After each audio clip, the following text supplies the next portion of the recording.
Oi, fala, Gu. Mais ou menos falando, acredito eu, nessa linha de raciocínio, tem uma mensagem do Jeff Faroya Alves, ele falou assim: ou seja, quem não consegue subir e descer cardio por causa dos beta-bloqueadores está quilhado, aí ele colocou aqui, palavra portuguesa, a nível de cartucheira lateral.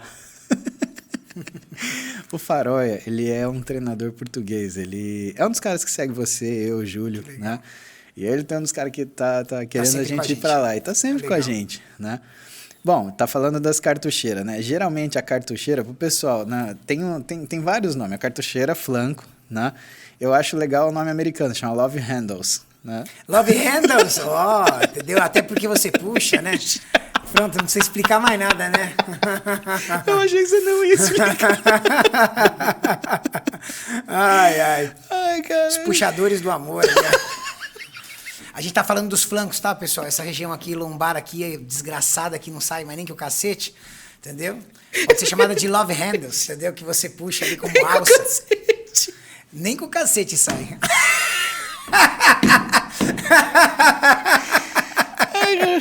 Ai, meu Deus do céu. Ai, ferrou. Esse vira meme, esse se fudeu. Esse vira meme, irmão. Esse vira meme. Esqueci o que eu tava falando. Você estava falando sobre a necessidade, a busca do atleta, por exemplo, de entrar em amniose. Ah, tá bom. E no caso, o cara que corre, verdade. Aí, então, os love handles, né?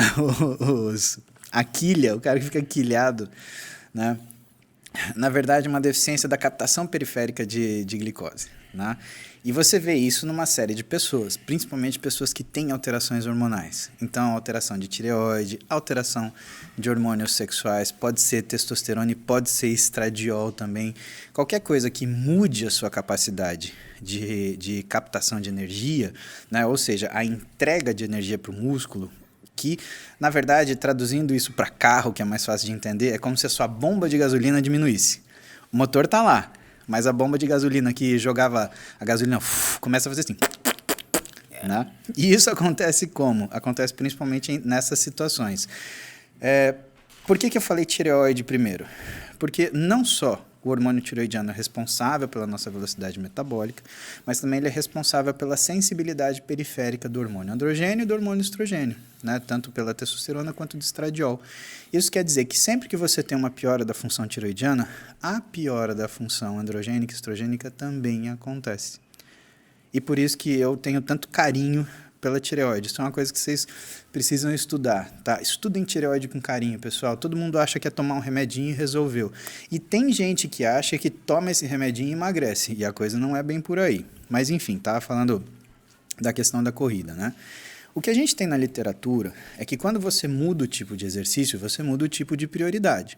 Então, musculação, por exemplo, ela faz você baixar o LDL colesterol.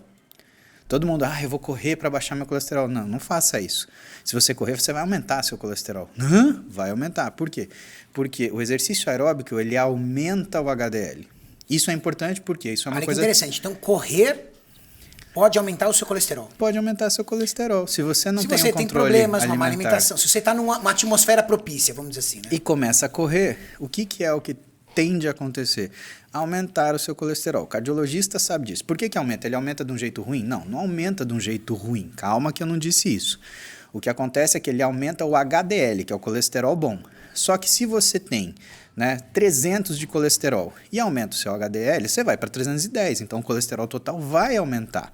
O que melhora? Melhora uma coisa chamada índice de Castelli, que é a relação entre o colesterol ruim e o colesterol bom, se a gente pode falar assim. Tá? Que é algo muito difícil, por exemplo, nos atletas. Os atletas Exato. Geralmente têm o colesterol bom muito baixo. Exato. Porque trabalha muito em restrição calórica, não utiliza Exato. muita fonte de gordura. Usa medicação, também interfere. Os hormônios esteroides aumentam o colesterol ruim. Exatamente. Então, existe essa coisa. E o que mais que o aeróbio faz? O aeróbio remove gordura subcutânea. Então, uma coisa que o Faroya falou que é interessante e que é verdade, pelo menos a gente tem literatura para falar isso, é que se você quer diminuir o que é a sua gordura subcutânea do tronco, veja bem, mulheres, isso não resolve para tirar a gordura da coxa, tá? Então, corrida não tira gordura localizada na coxa, tá? A gordura, ela remove gordura subcutânea do tronco. Corrida. Exato. E a musculação? A musculação remove gordura visceral. A musculação, ela remove gordura visceral e baixa LDL. Legal.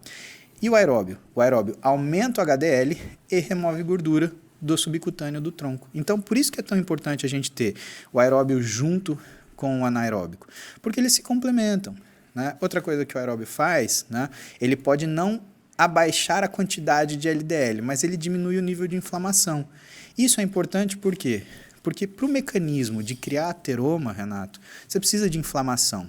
Não é o colesterol que vai e atravessa a parede do vaso e faz uma massa de matéria que vai criar um entupimento na artéria. Não é isso, né? Na verdade, o colesterol ele vai estar no nosso vaso, na nossa artéria.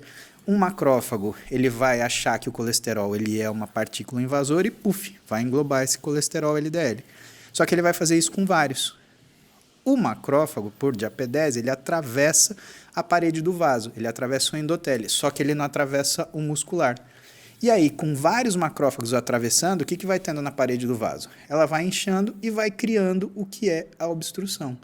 Então, a doença ateromatosa, ela vem por inflamação. Então, tudo que cuida de inflamação é benéfico para quem tem tendência à doença ateromatosa ou já tem essa doença. Ah, eu já montei o ateroma. Então treine. Por quê? Porque você vai diminuir a calcificação dele. Ah, eu já tenho o ateroma calcificado. Então treine, porque você vai melhorar a mobilidade do endotélio, aquele vaso vai funcionar melhor. Mas claro, você tem que ter um acompanhamento médico para isso, porque dependendo do tamanho do ateroma, você precisa fazer alguma coisa.